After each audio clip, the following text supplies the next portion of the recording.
Hello everybody, it is finally here, the long-awaited 2025 Awakening Sorc PvP guide. It's been a long time coming, but it is finally here. Before we get started, let me introduce myself. My name is Isaac. You may also know me as Isaac or Grim if you play on NA. I've been playing BDO and Sorc now for a little over 5 years, and I'm one of the top performing Awakening Sorcs in the game right now, and wanted to make this guide as an opportunity to share my knowledge and passion of the class with all of you. So if you're on the edge of playing Sorc, or maybe you're just getting into it and not really sure if you want to commit to it, I'm here to ease those doubts and answer any questions that you all might have. To start, why should you play Awakening Sorc? It is one of the more difficult classes in the game, so if you are looking to really challenge yourself with mechanics as well as game knowledge, it is one of the best classes to do that on. It's also a class that is very lethal when used in the right hands. And it's just a class that overall has very, very high limits and very high versatility. So with all that being said, let's get into the guide.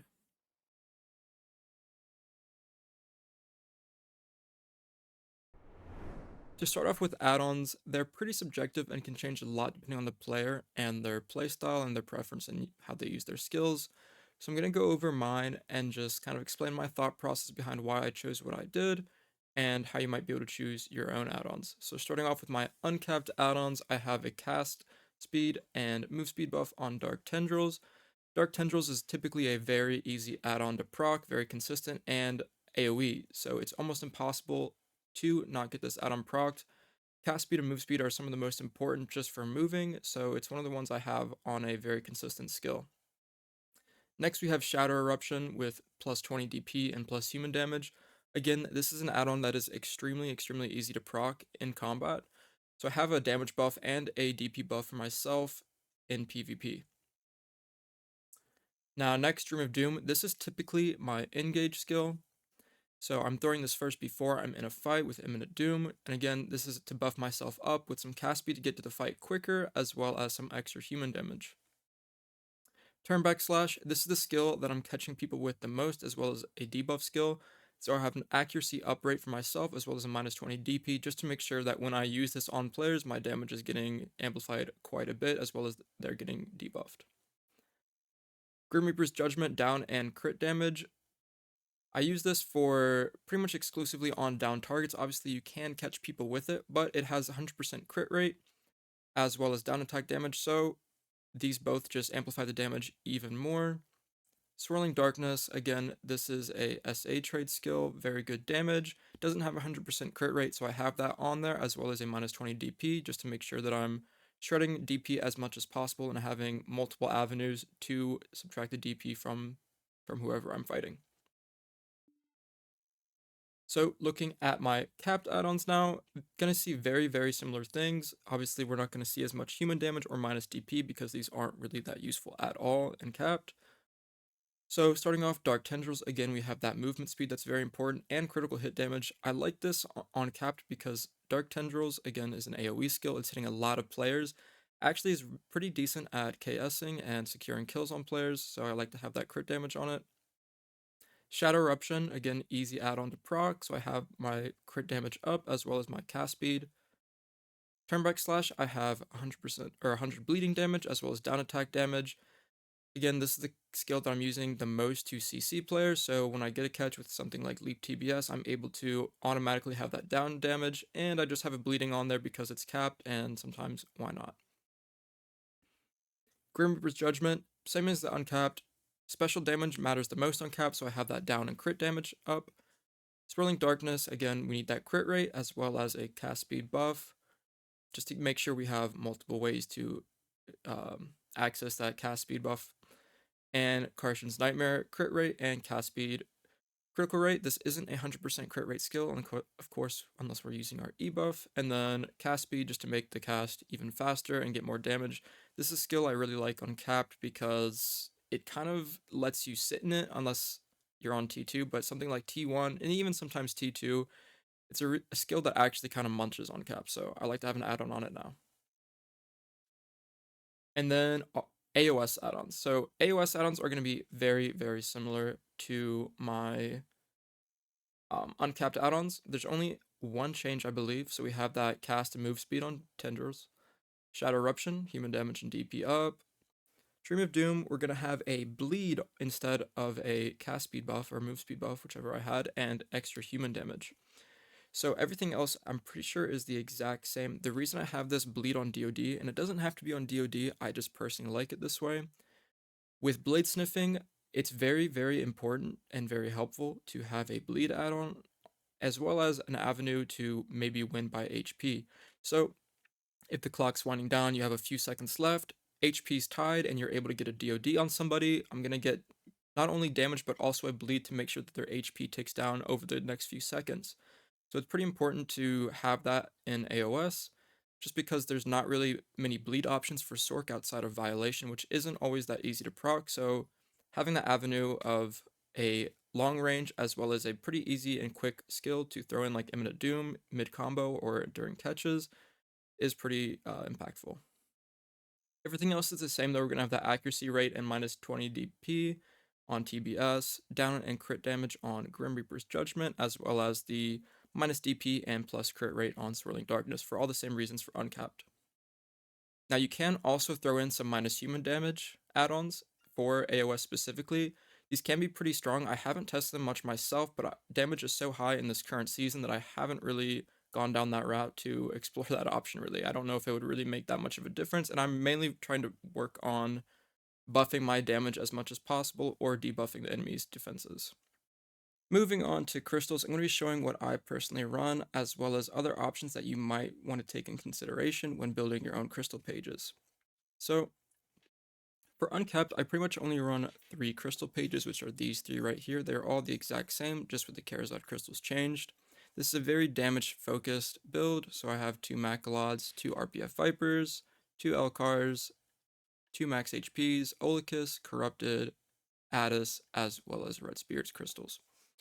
So, like I said, this is very glass cannon outside of the max HP. To me, this is what feels the best personally for damage, as well as having a little bit of defensiveness for the SA trading and for my forward guard with the max HP. There's also an argument to have bitters in place of these or even on top of these, but I personally just have the Gen max HPs.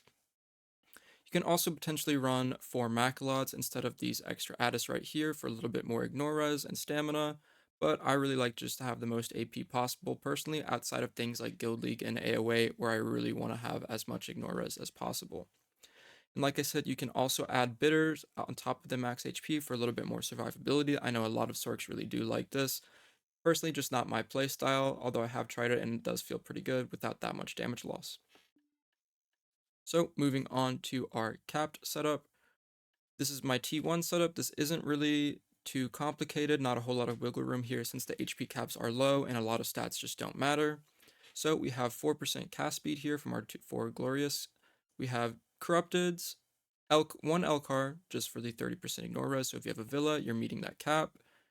Absorptions for HP on hit.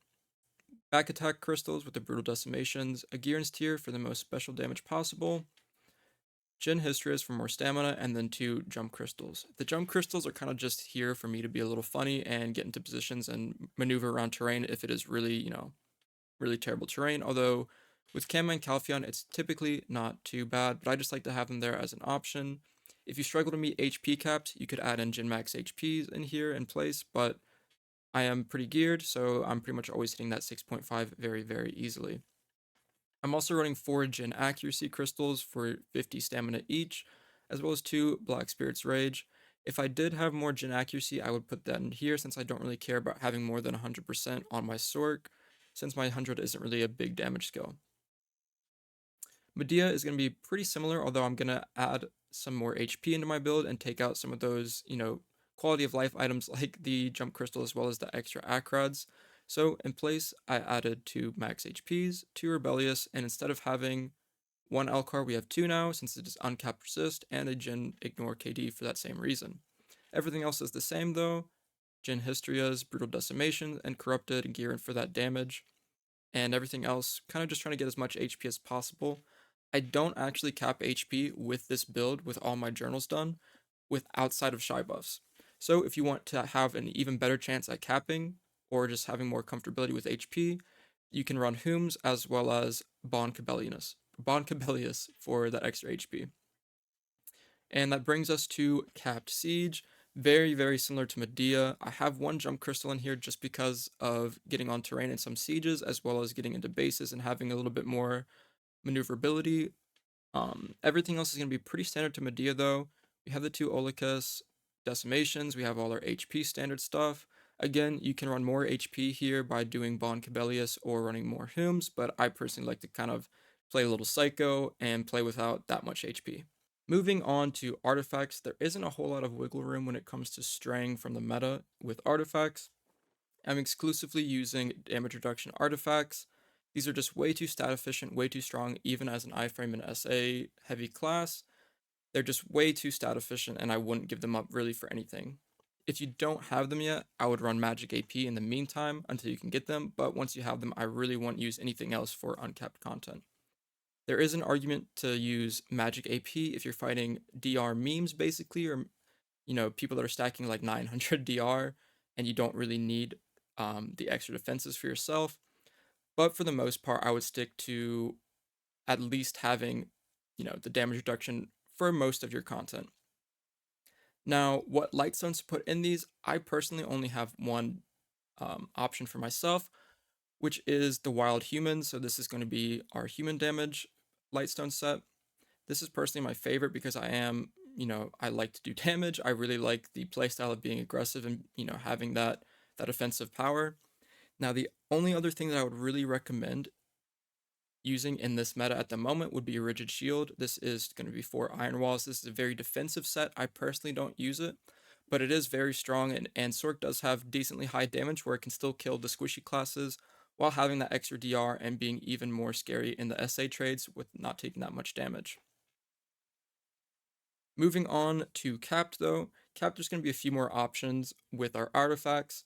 I think best in slot is going to be the Kabua artifacts, which give you HP as well as stamina. Next, there is the BSR recovery, or sorry, just BSR artifacts, and then stamina artifacts. Stamina artifacts aren't that great just because Kabua does it better. Same with HP artifacts, Kabua just does it better. So if possible, get that if you're just looking for HP and stamina. BSR is going to be more if you are worried about your 100% and having more BSR to use basically in stack, especially if you are having a lot of uptime with shy buffs. So with Lightstones on capped, I personally think there is only one option to use for capped, which is Crocodile's Tooth. This is going to be your down attack as well as crit damage for capped. There's also an argument for Skill Master or target openings. The reason I like Crocodile Tooth is because most people are dying when they are on the ground and capped. There isn't a whole lot of times where I'm killing people just standing because of my raw SA damage, which is where target openings would, pull ahead in terms of damage with that 6% crit damage, while I think Crocodile Tooth only has 2%. But from testing pretty much every single capped Lightstone set that you can possibly run, I really have found that Crocodile Tooth does seem to be the strongest and my personal favorite. With our locked skills, the one locked skill that you absolutely need to have locked no matter what is, of course, Evasion. The skill is never going to be used, just going to cause you problems. You're going to get made fun of. Moving on. Storming Crow, this is an optional one. This is going to be an SA bound, is pretty decent in small scale, has a no cooldown SACC. But for the most part, it is going to get you killed, especially in large scale or AOS where damage is pretty high and it is a slow animation, so pretty easy to die in.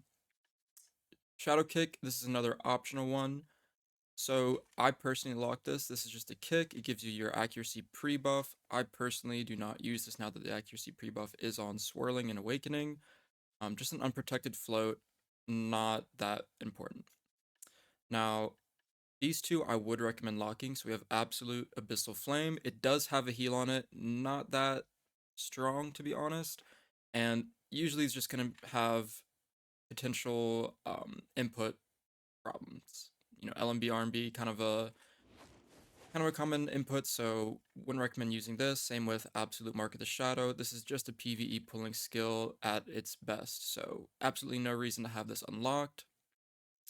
And last, we have Absolute Black Wave. I personally have this unlocked. I'm a big fan of using it for the float, but again, this has some input clashes sometimes with Dark Flame that people struggle with, so if you do feel like you're not really using it and it is just getting in the way, I would go ahead and lock it.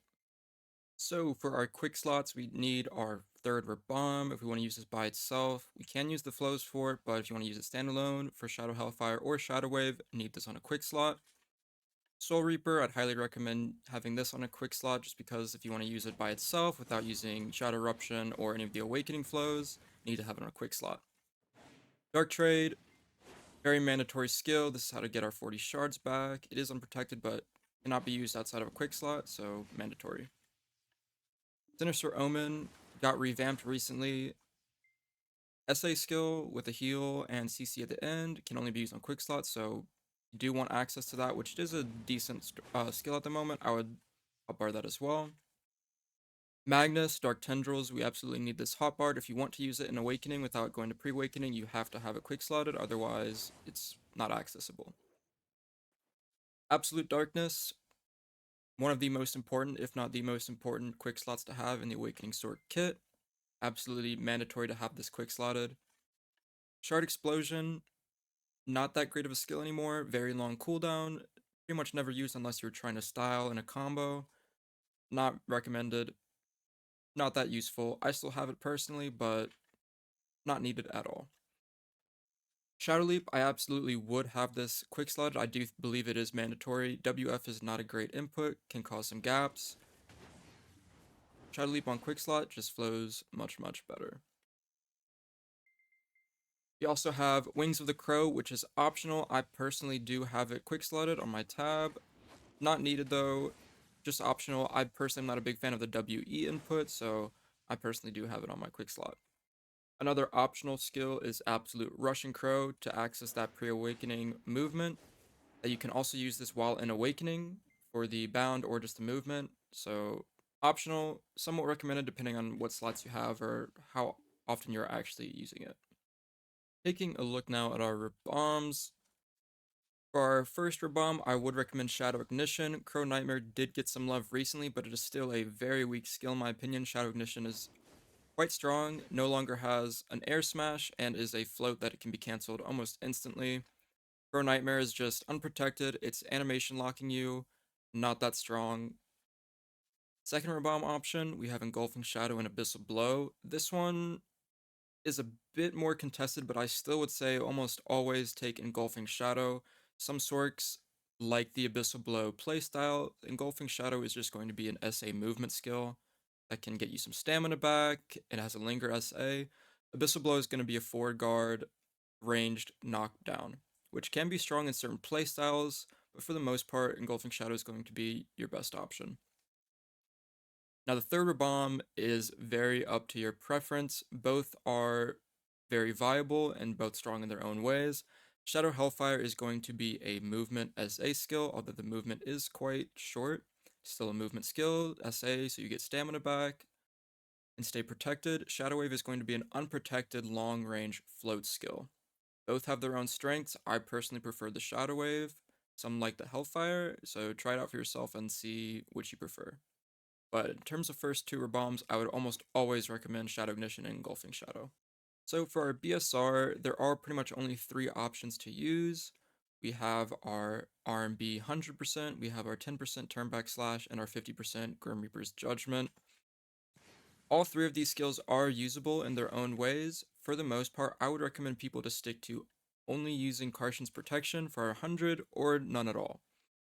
Our Turnback Slash has received a few nerfs.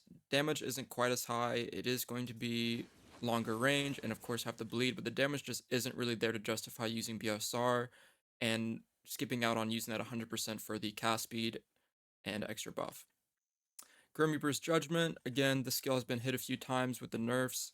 The damage isn't that great compared to regular charge Grim Reaper, so not the best. Can increase the range, also can demount people, as well as being able to mouse move it.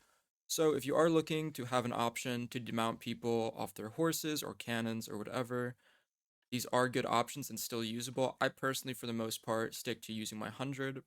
So our core options are a bit different now compared to the past. They have gotten revamped and changed a little bit, so there are a few more options compared to the past. We have Core Dead Hunt, which is going to give you Ford Guard on a usual unprotected KD skill. Core Violation, which is Ford Guard on another Magic DP debuff skill that also has 2 CCs on it. Core Grim, which now instead of giving SA, now gives a knockdown where regular Grim is just SA. Core Turnback Slash, which turns an unprotected bound into super armor. Cartian's Nightmare, which turns a SA no CC skill to a stiffen, although it's only on the first hit. And then Core Swirling, which turns an SA damage skill to have a float on it. I'd say the most usable skills at the moment are Core Grim, Core Violation, and Core Turnback Slash. Although I have seen some people use Core Swirling and Core Dead Hunt in smaller scale. Personally, I recommend Core Grim for almost everybody playing the game. The SACC is just very, very strong, and Core Violation takes a bit more skill to use.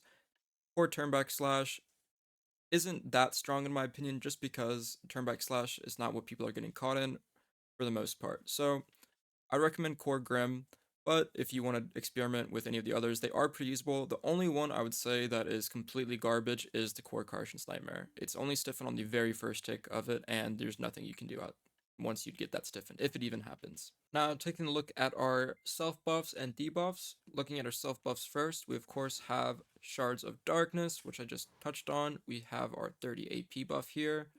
Next, we have our Midnight Stinger or Wings of the Crow. Both of these are going to give the same non-stacking critical hit rate plus 40% buff. Next, we have Shadow Kick and Swirling Darkness. They both give the same plus 6% magic accuracy for 10 seconds. Again, these do not stack. It just has 2 options to use for Awakening or Pre-Awakening. Then we have Soul Harvest, which is Awakening exclusive, which is our 10% cast speed. We also have the main hand alternative of Claws of Darkness, but again, this is only 5%, so Soul Harvest is going to be better if you can help to use it. Now we have Shadow Leap for our 15% movement speed buff. We can also get this movement speed buff by doing a Jump Nightcrow, which is just Shift Space W.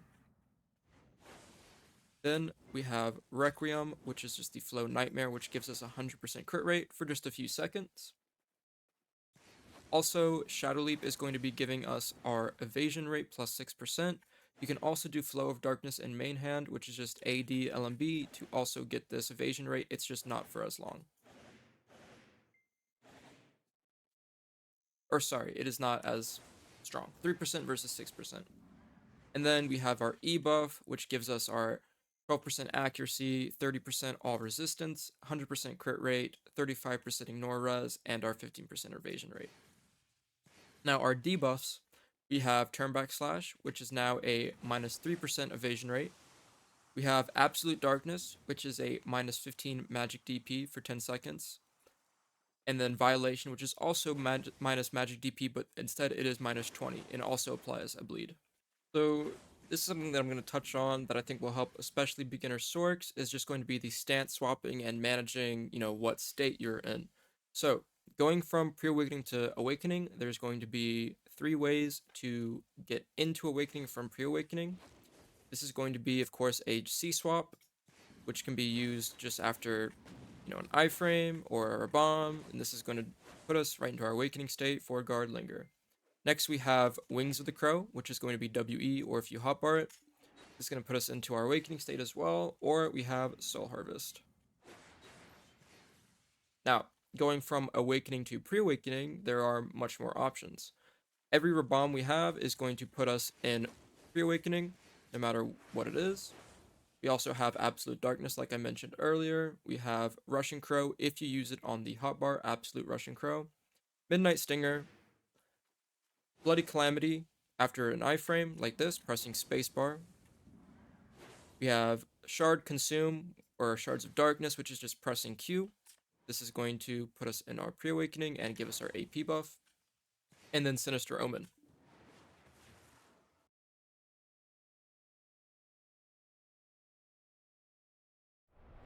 So getting into what I think is the most important part to start with Sorc once you're actually playing her is the movement.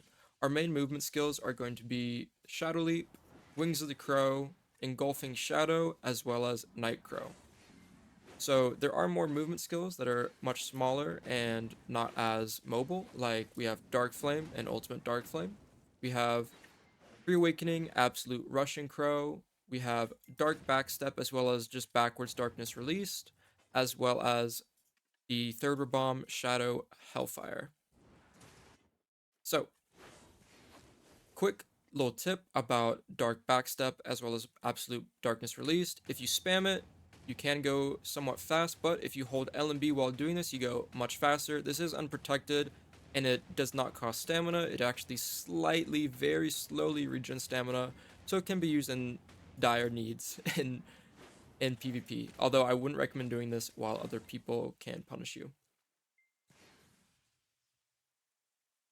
There isn't really going to be a cookie cutter movement combo, although I would typically string these together with some filler in between, typically an iframe or maybe an SA skill, while keeping the stamina either regenning or not, using it all at once. So right now I'm just using an iframe in between, sometimes using some forward guards.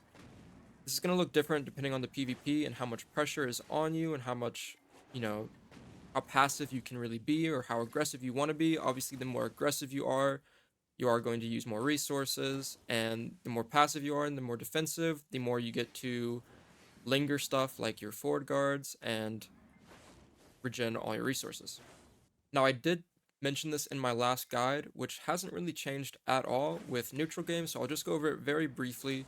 Neutral is just going to be playing the game not defensively or aggressively, really. You are just neutral. You are doing nothing, but you're also staying protected, managing resources, and, not standing still, basically. So what this is going to look like typically is using a protected skill in between everything. So what I said back then in the reboot guide is iframe, protection, iframe. So protection can mean a few different things. It can mean an SA, which is going to regen stamina and also regen your forward guard. It can also mean a forward guard, which is going to regenerate your stamina, but it's also not going to regen your forward guard if it is broken. So it can look something like this, where we're just moving, we're not burning all our resources, and we're still staying relatively protected, and we can just keep our opponent in front of us and just look at them. We can not waste all our resources. I'm not using any damage skills, and I'm moving relatively fast, and this can go even faster or even slower if you want. So one more thing that I want to touch on for movement is the jump iframe, which you can do just by holding shift space W. This works in awakening as well as pre-awakening, and there is a bit of a gap at the very start of it, as you can see before that red icon appears, but there's a string of movement that you can do that makes the gap much, much smaller, and it looks something like this. We do wings, jump iframe, leap, jump iframe. So that type of movement just makes the gap very, very minuscule. Won't get caught too often. Obviously, if you are very, very close to people who are paying attention to you, be cautious of it. And the cool thing is you can also do things like TBS out of the jump iframe still for the fast cast. Shards are basically the gas that fuels all of Sorc's movement and damage as well. So first off, shards, just by pressing Q, we consume our shards of darkness. We can only consume 30 max. We can also only store up to 40 maximum. And once we consume a max amount of shards, we get our 30 AP buff. This gets refreshed by doing things like Grim Reaper's Judgment with a charge, which consumes 10 shards, but gets us that 30 AP back and puts it all the way at 20 seconds again. So the way to get shards back is using any pre-awakening skill. This is going to give a little bit of shards back depending on which skill you use. And for awakening, we have about 3 options to get shards back. We have our E buff, which gives us 30 back. We have Soul Harvest on hits, so you can't just do the air and get shards back. It has to hit something. And Dead Hunt on hits. Again, has to hit something. It can't just do it against the air. Then our best ways and pre-awakening to get shards back is going to be Magnus, which gives us 36 shards, so almost full shards back. Dream of Doom, which will give 26. It gives the same amount, whether it's Dream of Doom or Imminent Doom, so that's very nice, especially if you're being chased to get cast a quick Imminent Doom out, get a bunch of shards back. And then our most efficient one is Dark Trade, which gives us all 40 back. Something that's worth noting a little bit is Dark Trade does take some HP. It is supposed to take mana or stamina back from us instead of HP, but it still does take HP, and if you are too low, it will stun you. So don't do it when you're 1 HP, because you're just going to CC yourself and probably get yourself killed. Now, the lifeline of shards comes when we are at 0 stamina. So if I take all my stamina out here just by iframing, what we're going to see is once it hits 0 stamina, I'm going to start consuming these shards. So there, I'm going down shards, and now I can't iframe anymore. So the way that this works is 10 shards equals 1 iframe. So if I'm at 0 stamina and I'm hitting people, I'm still able to move. So I hit a DOD, I can move some more. Hit Magnus, I can move some more, and my stamina is still too low to actually regenerate, but I'm hitting people, so I can still regenerate. So with this in mind, it is very important to be intentional and think about what skills you're using to get these shards back so we can stay moving. Once you are not moving as a Sorc, you are dead. So for stamina regeneration, instead of just running on fumes and shards, we're going to have a few different options here. First, one of the best ways is to forward guard linger. This is going to be a very fast recovery for your stamina. We also have Cartian's Nightmare and Awakening, which is going to be very strong to get that stamina back, as well as stay protected and have the potential to do damage. Any SA is going to regenerate stamina as well, and most forward guards. So things like Engulfing Shadow are very strong, or Dark Tendrils. There are going to be some stamina lock skills like Shadow Leap and Wings of the Crow though, so those won't cost stamina, but they also will not regenerate stamina. Also, Sinning and Grim Reaper's Judgment charged will also not recover stamina. As you can see, it's not going up, but it's also not going down.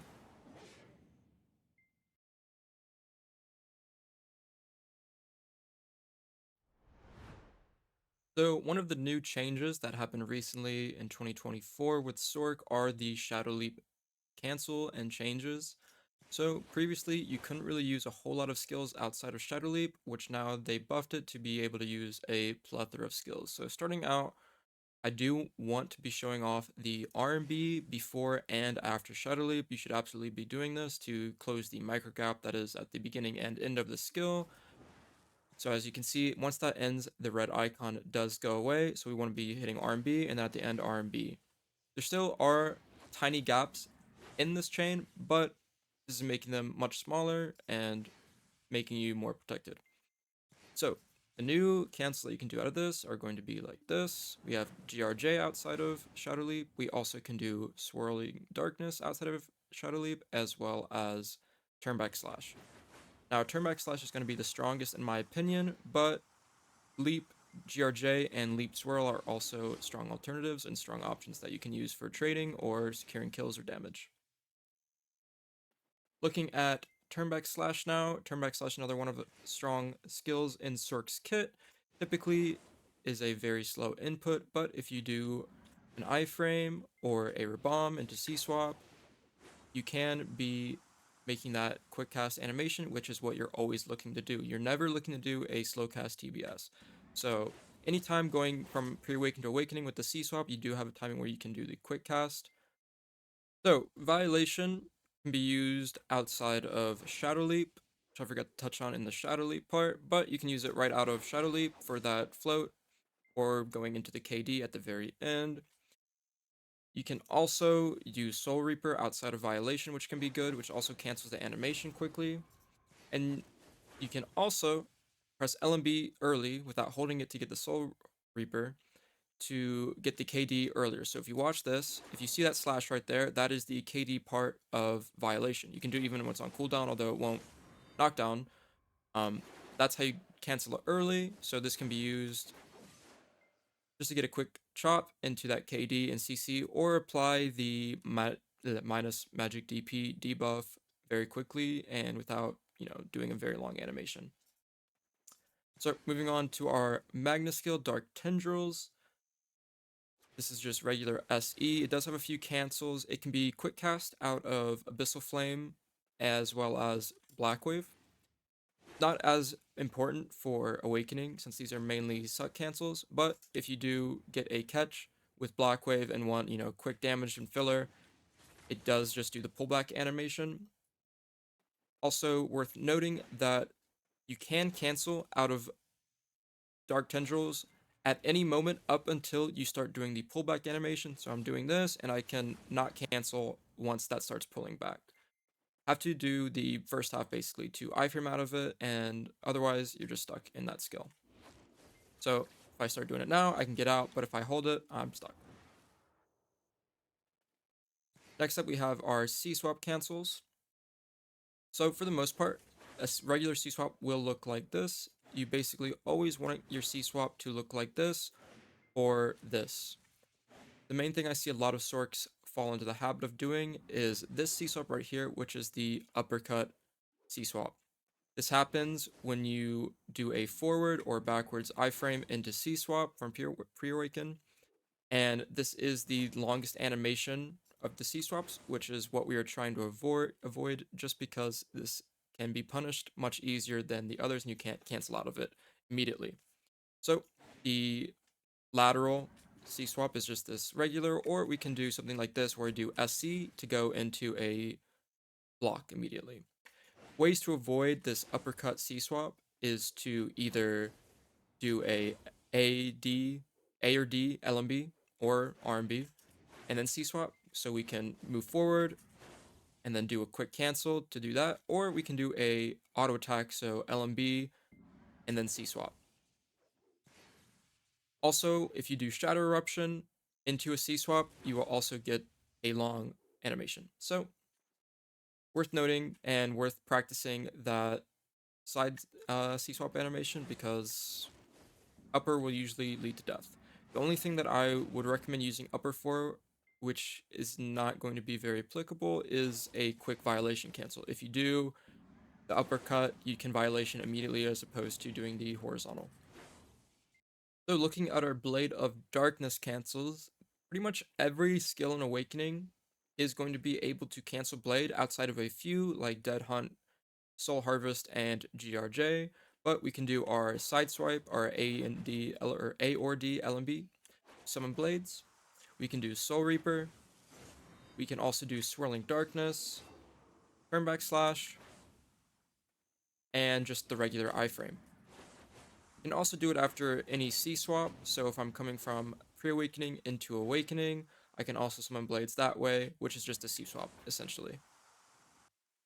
Another cancel we have is our pre-awakening skill, Bloody Calamity. So this is a skill that can be cancelled with our iframe and then hitting spacebar after. It works a little bit different depending on if you're in pre-awakening or awakening.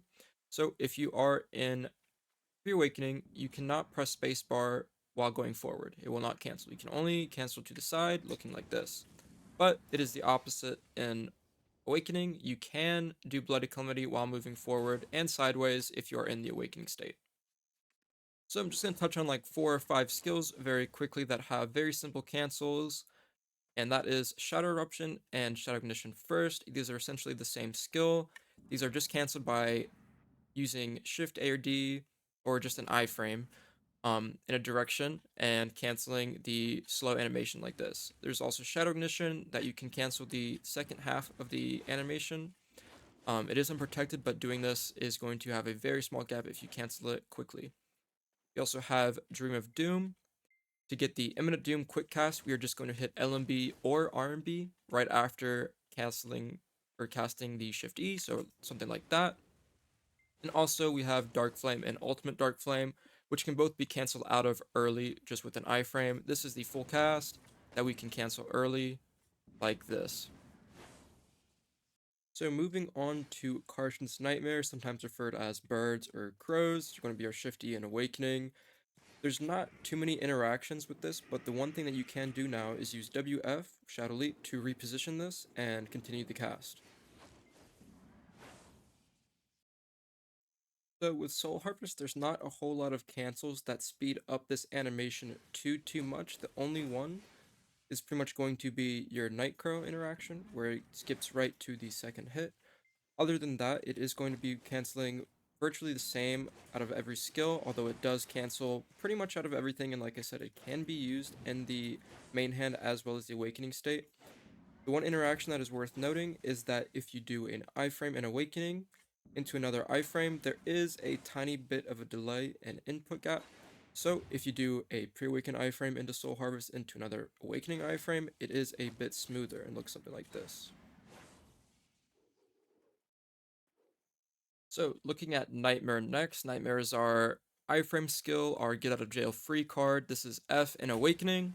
So it is an SA into iframe for 5 seconds into an unprotected state. So what this is a also CC skill.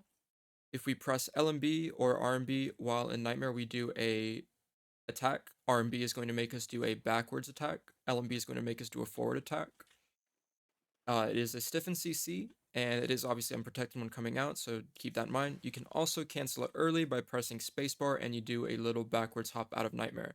So on this target, if I press F, RMB, I'm attacking his back, and it is a stiffen. So if I do LMB, I will just attack from this front side with a stiffen attack as well. Now there is another thing where if you press F again, once leaving Nightmare, you're going to use Flow Requiem. This is basically just another Nightmare, and you also gain 100% crit rate while using Requiem. So come out, I'm in Requiem, I come out, and I have 100% crit rate.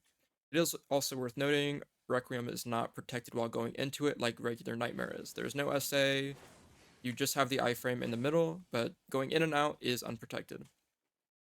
Another thing to know about Nightmare is it has problems with elevation. So going down is usually not a problem. Going down elevation when you have the high ground is typically okay. The problem lies when you are below somebody and trying to Nightmare on top.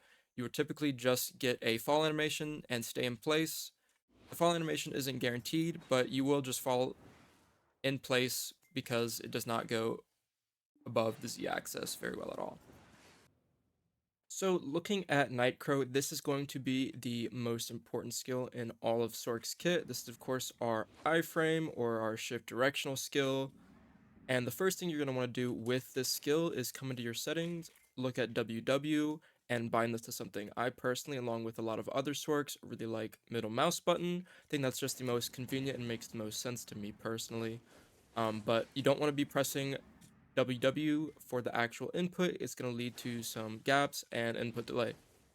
So looking at what we can do with Nightcrow, most skills in Sorc's kit can be cancelled early with Nightcrow, like getting out of Engulfing early, getting out of Grim early.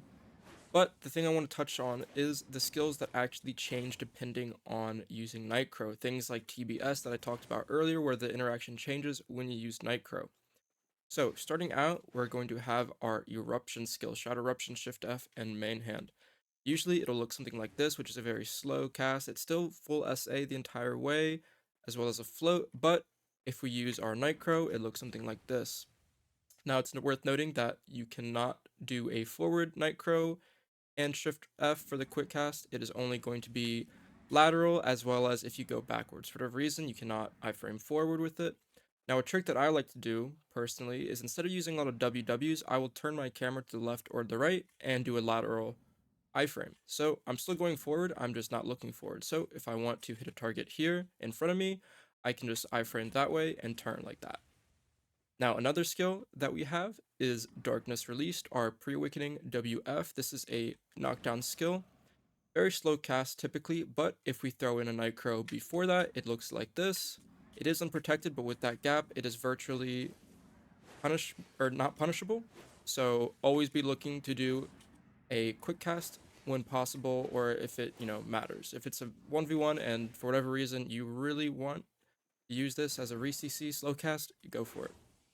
Next, we have our other float skill, which is our Shift Extra Bomb Shadow Ignition.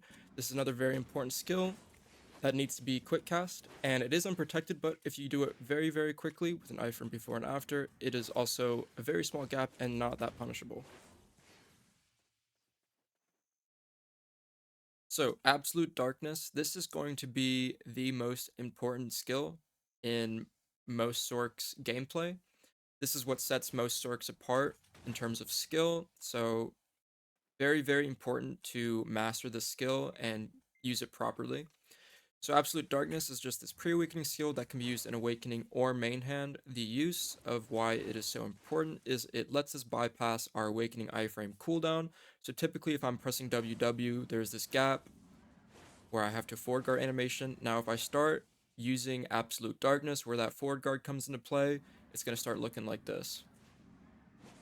So this lets us bypass that forward guard and lets us keep moving and stay mobile and elusive, which is, Sorc's whole strength.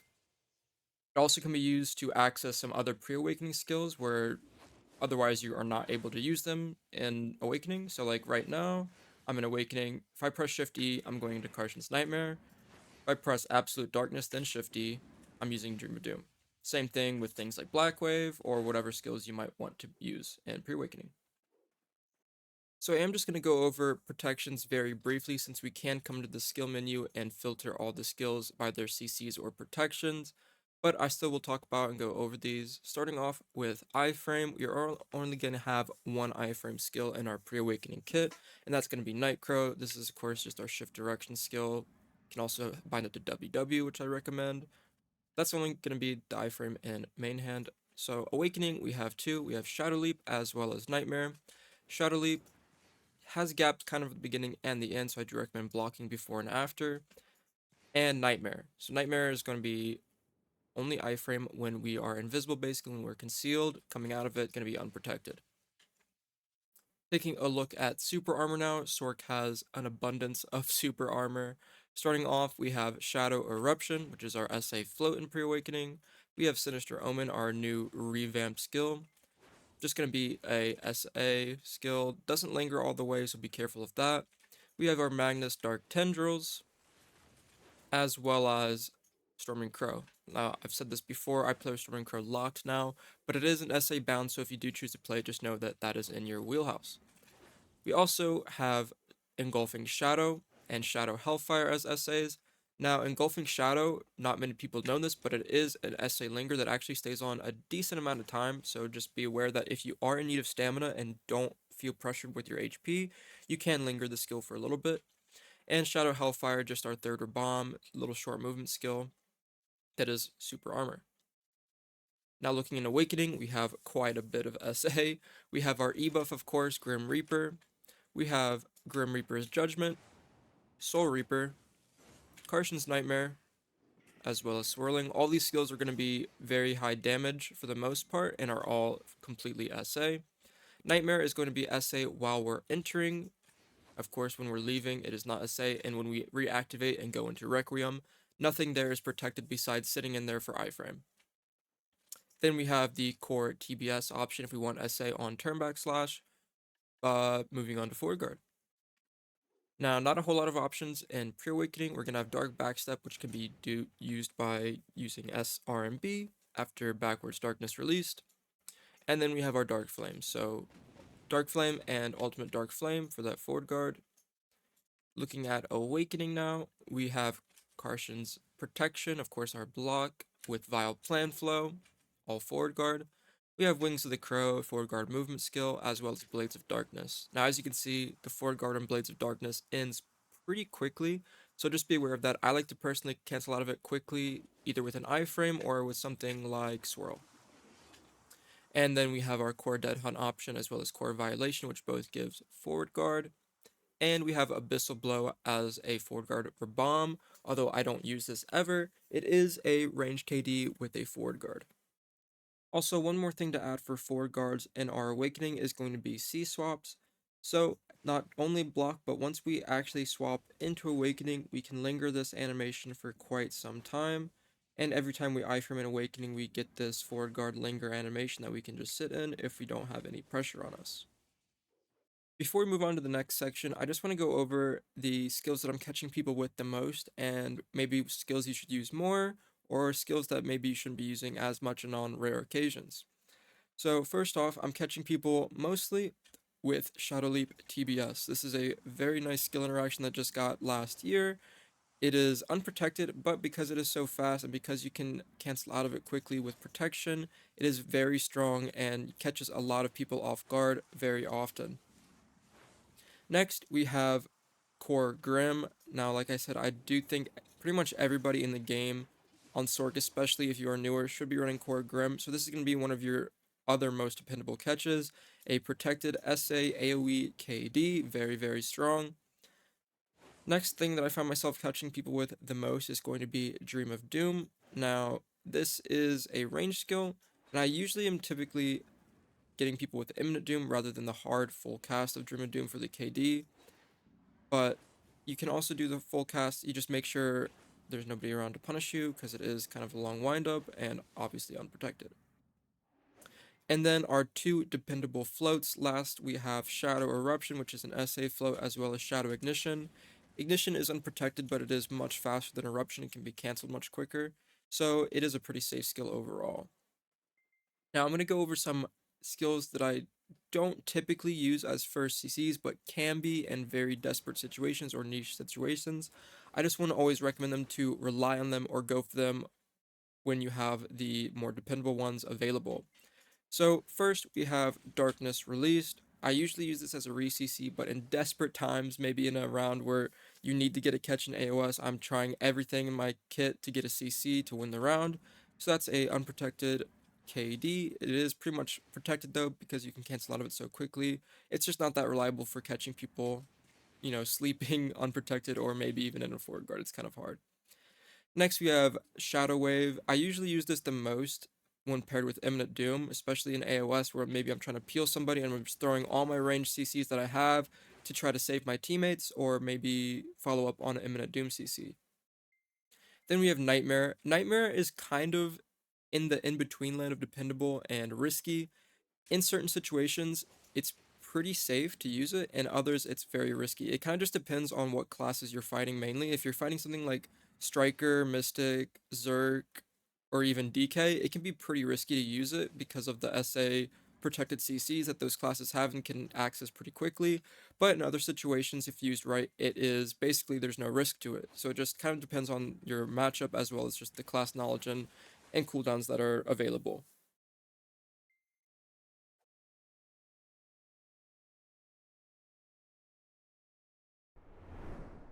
Before I get into the actual combos, I just want to make a quick disclaimer and say that there are variations that you can make with combos.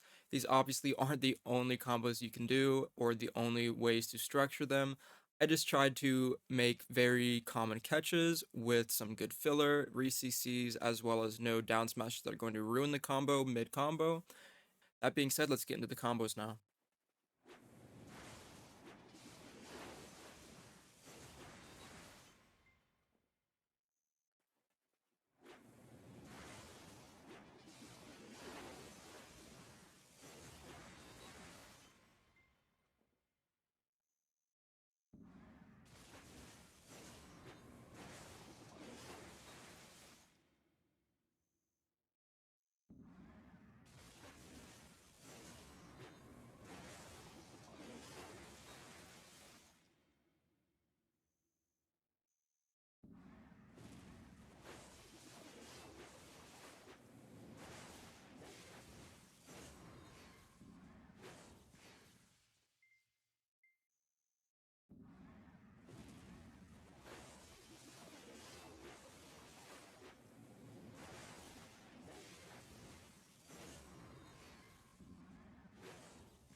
Now that we've looked at Sorc's kit, it's time to get into something that I believe to be a lot of Sorc's weaknesses when it comes to PvPing, which is going to be decision making as well as positioning.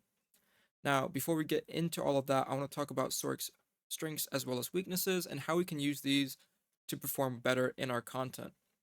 So, Soric's main weakness, everybody is kind of aware of this, it's going to be our mobility. We can't move a whole lot. We don't have great consistent mobility. We just have things like leap and wings to burst, and can't really chase a fight, can't really run away from a fight too well, especially if we aren't able to hit things for shards. Next, we have our damage. So our damage is mainly SA, which isn't necessarily a bad thing, but in things like large scale, we can always take damage if everybody around us isn't CC'd, which can get you killed a lot, especially in this high damage meta. On top of that, all of our damage is primarily very stationary, so we can't move a whole lot or cancel out of our damage. Things like Grim are very telegraphed and very slow in terms of the pace of the game, so can get us killed quite a bit if we aren't picking our battles very wisely and just positioning poorly where we just die the second we go into an SA damage skill. Moving on to our strengths, again, this is a double-edged sword. Our strength, again, is our protected damage. So, unlike some other classes, we do have the option to primarily always be protected when doing damage. Now, not all of our combo pieces are going to be protected, but in terms of large scale and main damage, they are all going to be SA. And that brings us into the next part where protection overall, not only is our damage protected, but most of our entire kit is going to be protected, whether it's able to iframe or SA damage and the ability to have forward guard lingers. So overall, Sorc is just a very, very protected class. It just struggles with mobility mainly. The other strength that Sorc has is its sustainability because of shards, as well as a lot of our skills having lifesteal.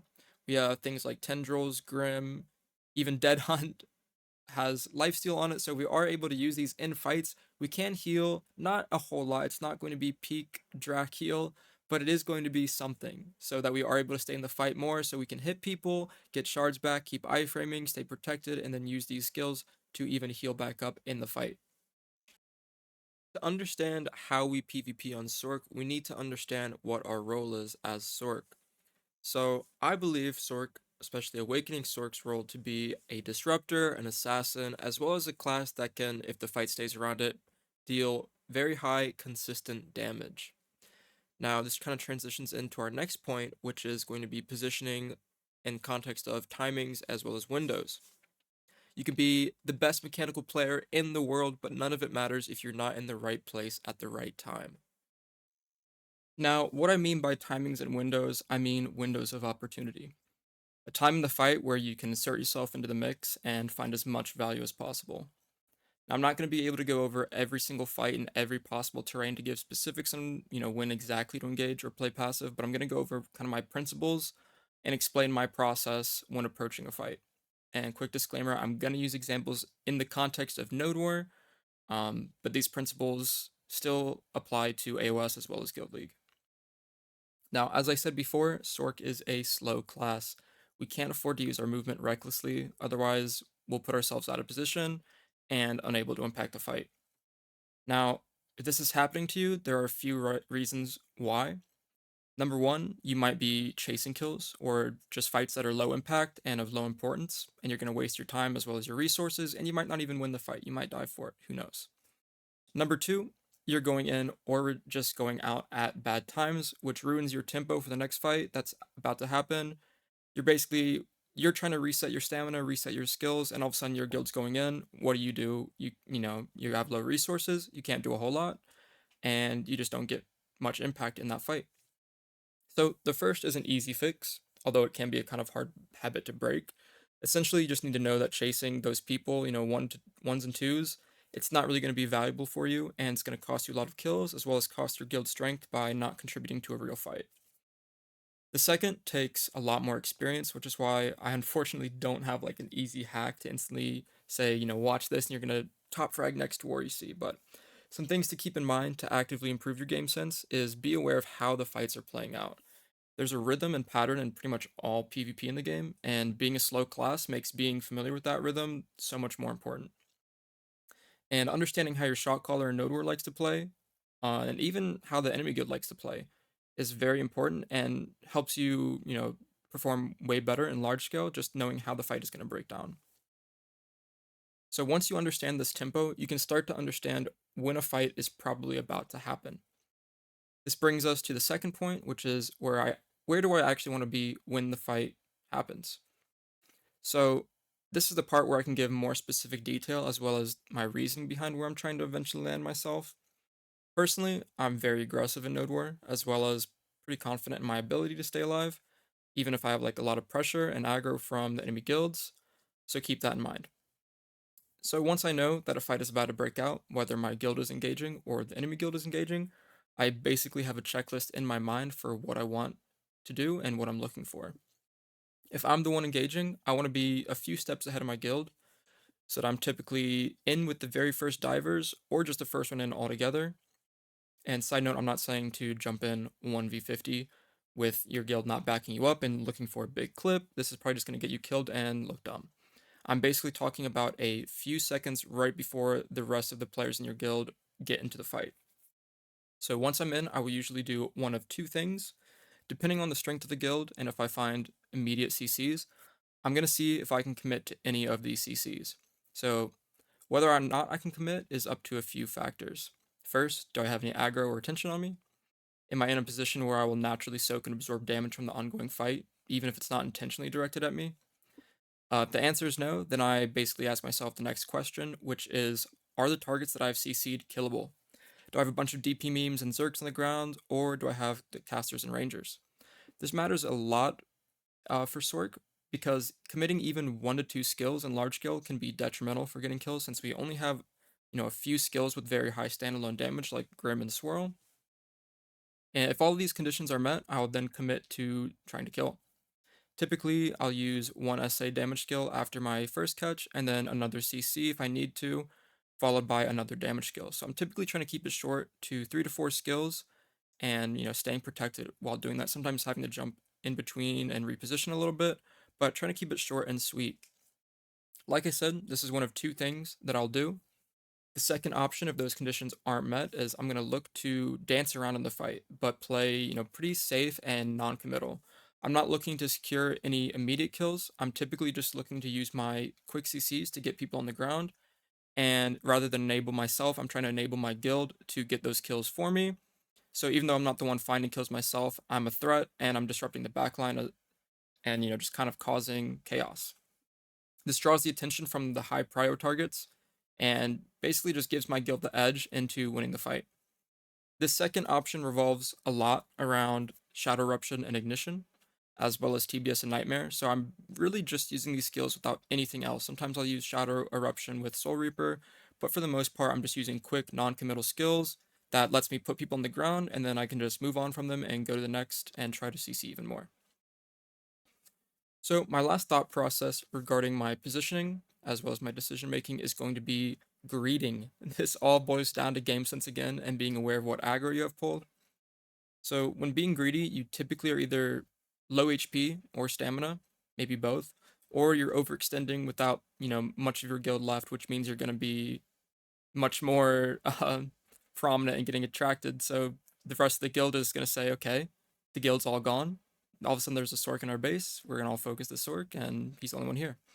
So being greedy can be good as long as you are mechanically capable of playing around the aggression. Now, at some level, there's no amount of mechanical skill that's going to outplay 50 people and let you kill, several people in them. It's not really how it works. But there are times when it is just not wise, and in hindsight, like your play was never going to really work. So the main thing to keep in mind when being greedy is be aware of your HP. All of Sorc's damage is pretty much going to be super armor. So if you are low HP, if I'm 30% HP and I see somebody on the ground and I'm going to use a Grim, am I going to die from this? If not many people are looking at me, maybe the answer is no. If there's multiple classes, multiple people already, around me casting damage on me, then the answer is probably yes. The next is, where's your guild? Did they, leave 10 seconds ago and are resetting? And now you're fighting people with nothing better to do but to zerg you down? So keep check of the minimap and try to keep attention to see if there are any white dots that kind of make a beeline to you or making a really direct path towards you, to know of like, okay, maybe somebody like really sees me now and is trying to run me down, like especially Lava Piercer, like a Zerk Lava Piercer grab. So I'd say be extra aware of grab classes. If you have their attention, then it's going to be much more difficult to commit to kills, even on people that are CC'd. And last thing to mention, which I'll talk about in the guide a little bit more, is playing with your healing skills. Don't always be afraid of playing the game with sub 50% HP. Calamity, Dark Tendrils, and Grim, when you charge it, they all heal you, and can, if you use it correctly, not in, pretty bad situations. They're pretty safe and very low risk to get you some HP back and let you sustain in the fight. So, to wrap up this portion of the guide, my closing thoughts are to be aware and familiarize yourself with the rhythm of the fight. Learn when you want to absorb attention and aggro, as well as when that aggro either falls off of you or kind of when it swaps places with your guild to let you be more aggressive and enable you more. Sorc is a lot of people's least favorite class in the game to fight, so use that to your advantage rather than see it as a weakness with people trying to avoid you and run away from you. Aim to engage to the enemy from the sides or even from behind if you can find a really deep flank. So people can't really run away from you and abuse your low mobility if they aren't even aware that you're there, basically. They don't even see you coming. So don't be afraid to use your horse as well, especially the T10 Peggy. It's so strong to conserve your resources and let you find really nice angles without using, all your stamina or mobility to get to places and regroup with your flex or your main ball, whatever you're playing. And lastly, if you're trying to seriously improve, always assess and judge yourself before putting the blame on others or your teammates. Regardless of how your stats are, whether in AOS or your Node War scores, your G League scores, try to look at yourself first before others. You can't change their performance, you can only make yourself better. So look to see what you could have done better first rather than how someone else let you down. You won't be getting better by blaming your teammates. You're going to get better by looking at your mistakes or how you could have played things better or communicated better. So look to improve from your own mistakes and your own gameplay rather than try to say you played perfect and your teammates just let you down. So that's going to put you in the best position to succeed.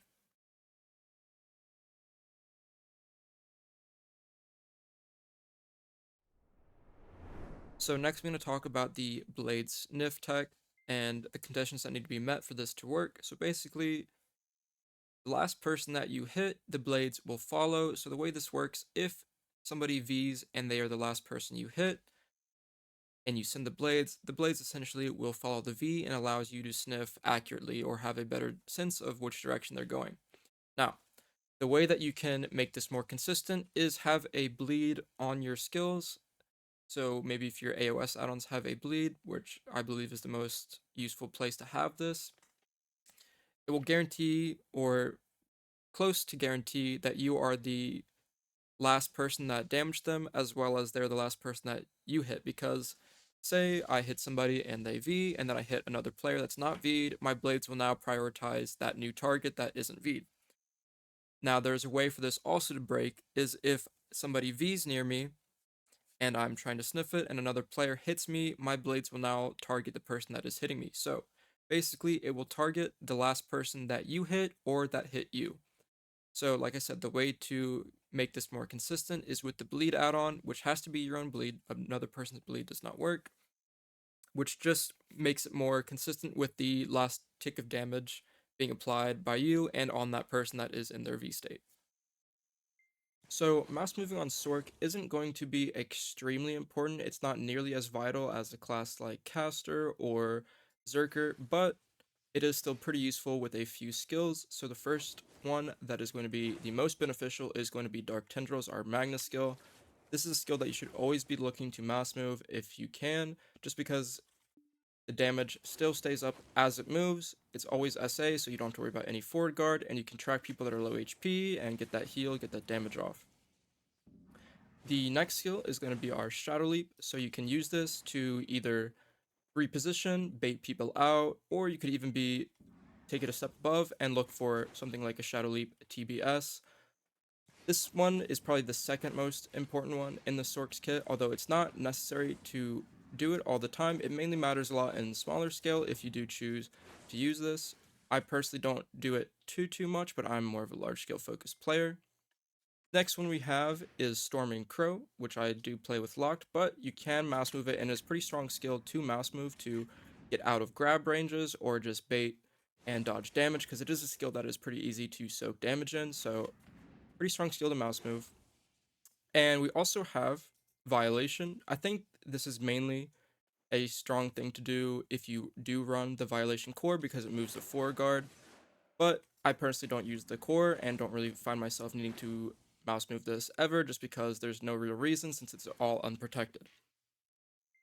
Next, we have Vile Plan, and again, same thing. It is a forward guard skill, so if you feel like somebody's trying to punish the forward guard on it, you can mouse move it to your back and move that forward guard with it. This pretty much works with most forward guard skills in general, and if you do find yourself playing with things that you can mouse move and you want to have that playstyle, then, that's up to you. Lastly, we have Grim Reaper's Judgment. This is really effective when using the 50% BSR especially, just because of how quick the cast comes off, but this is used to maybe punish somebody that's trying to jump to your back or just trying to get around you and don't expect you to be moving it that quickly or, being able to change the direction instantly. Like I said, this is mainly a 50% strength, more so than regular charge Grim, but worth noting. So, tab canceling on Sorc isn't the most useful tech in the game, but I might as well teach it just because I know people ask about it quite a bit and it can be kind of funny or just interesting to see the different interactions. So the one I use the most is going to be the tab cancel with leap. And just to explain tab canceling in general, tab is just referring to putting your weapons away. I'm personally not using this on tab. As you can see, this over here, F23 is a mouse button that I'm using as my tab to sheath weapons. So this is basically just changing the interaction of the way some skills work. So the first one is going to be my Shadow Leap tab cancel. The way we do this is we are in Awakening state, we start running, we press our tab, and then just press F. So this does is uses our Shadow Leap and ends us in a weapons away animation, which is the fastest way to run, while also giving us that movement speed buff. Something like this, as well as the evasion rate, although I'm not an evasion player. So next we have the higher jump tab cancel. Looks something like that, where it's the same principle. We are holding shift and W and then tab and press spacebar. So this does a slightly higher jump, which can be used for certain castle situations or just trying to hit a jump like climbing a mountain or something if you are not quite high enough and you don't have a fish outfit or any other jump, height increase. We also have the DoD pocket. This one is probably the trickiest one to get perfect. It is the tightest timing. So what this is W shift. I hit my tab button, then shift E right after. What this does is pockets my Dream of Doom. So as you can see, my Dream of Doom cooldown is up right now. If I come out of my weapons with LMB and then iframe, what you're going to see is I throw a DoD and I can throw another one right after this. So it is a bit cheese for sure. Not always the most useful thing ever, but it is there. So the last tab cancel is the Nightmare tab cancel, which lets you basically leave in either Shadow Eruption if you have this hotbarred, or with a C swap by holding WC after the Nightmare. So the way this works is we're going to hold W, then hit our tab key, C, then F very quickly, so it looks something like this. This part here is going to be very vital to your success on Sorc, which is trading. Now, trading, in my opinion, is one of Sorc's biggest strengths. It's something we do very well, especially with all of our SA damage. So I think it's something that people need to really master, and most people have a lot to work on with it. So my two favorite trades are, of course, Grim Reaper's Judgment with Charge. So this skill is going to have a KD on it since I run the Bond, as well as high damage and a heal for myself. So not only am I doing damage to the opponent, if I'm taking any back, I'm going to heal it as well, so it just helps you win the trade even harder. One of our other big strengths in trading is Swirling Darkness. Now, the way I like to use this personally is using it after wings to try to get to their back position. So it looks something like that. So what this does is not only is it fully protected, this is going to maybe block some damage with the wings forward guard into getting to the back with swirling damage, which is our highest damage skill in our kit. So we're probably going to win most trades, especially if we do get that back attack with swirl. Next we have Soul Reaper, which is not the highest damage skill in our kit, honestly. It's not the best, but it is an SA damage skill. It is something you can hotbar and use on its own to SA trade, potentially someone that's unprotected, or just trading you and you might have a favorable trade. Now, our Ford Guard options are pretty slim, although they're more than they used to be. We have Vioplan and Blades of Darkness. Vioplan is really nice because it flows out of our main skills, like Swirling Darkness, Grim Reaper's Judgment, and this is going to help us win our trades even harder. So if I'm trading with somebody and I'm going Swirl, I can continue the trade and go into Forward Guard. So if they want to also continue the trade with me and think they might be able to win it, I'm swapping to a Forward Guard. So if they continue to use SA, I'm going to win the trade. And if they use a Forward Guard, then it's just net neutral, basically. So it's a good thing to know when to use your Forward Guards, when to use your SAs. Now, Blades of Darkness doesn't have the most damage, honestly. It's just something to be aware of that you can use as a forward guard to trade because it does a little bit of damage and has that multi-hit CC on it. Now, the way I like to use Blades personally is usually after TBS and then cancel out of the forward guard when the protection starts to wear off on it because it's not fully protected. So I'll either iframe out of the Blades once the forward guard ends, or I'll do something like TBS Blade Swirl, which is another good trading technique. Next, we need to master how to punish things with our unprotected skills. We have two very, very strong unprotected skills in our kit, but if you don't know how to use them properly, you might get yourself killed quite a bit. So these two skills are, of course, Turnback Slash as well as Violation. Now, both of these skills have our debuffs on them, the Evasion debuff on TBS, as well as the Magic DP debuff on the Violation. So the way I like to explain this basically is these skills are unprotected, but can become protected when used correctly at right times. So say I'm fighting another Sorc and they're just sitting in Cartian's Nightmare on me, I can easily Shadow Leap onto them with a Vio to get that DP buff on them and then start trading. And if they exit the Nightmare and start to fight me as well, I will have the debuff advantage over them and probably win the trade very hard, especially if we're even gear. Same thing applies with TBS. If any class is just holding animation lock skills on you that they cannot actually punish you out of or cancel into things to punish you, you can disrespect them with your unprotected damage and debuffs, and that's something that I think a lot of people do very poorly at the moment, and it's just something to know how to push the limits, how to punish things even with your unprotected skills. Lastly, we have our Magnus as well as Calamity DoD.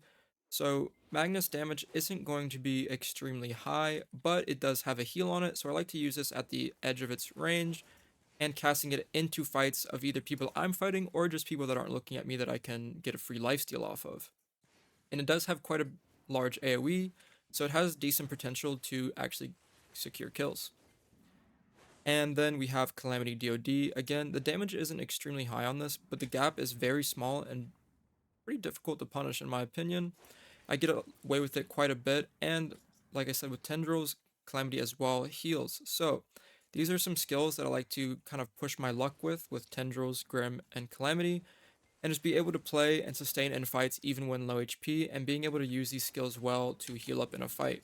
The nice thing about Calamity DoD as well is that it has somewhat nice damage, but has that CC on it. So if you are trading with somebody or in the fight using this, you do have a potential to actually catch them with the Stiffen to then follow up on. That is going to pretty much wrap it up for the guide, guys. I've covered all the fundamentals and building blocks for Sorc, as well as giving you all some food for thought on how to approach your fights and maybe give you a different perspective on how to play. As always, if you do have any questions, please join my Discord. I'll link it in the description below, so don't be afraid to pop in, say hi, ask a question, whatever. Just chat. So this video was a massive project and definitely took quite a bit of time and work, so hope I was able to teach you guys at least a few things you maybe didn't know about Sorc and help you all out. Thanks again for watching, guys, and take it easy.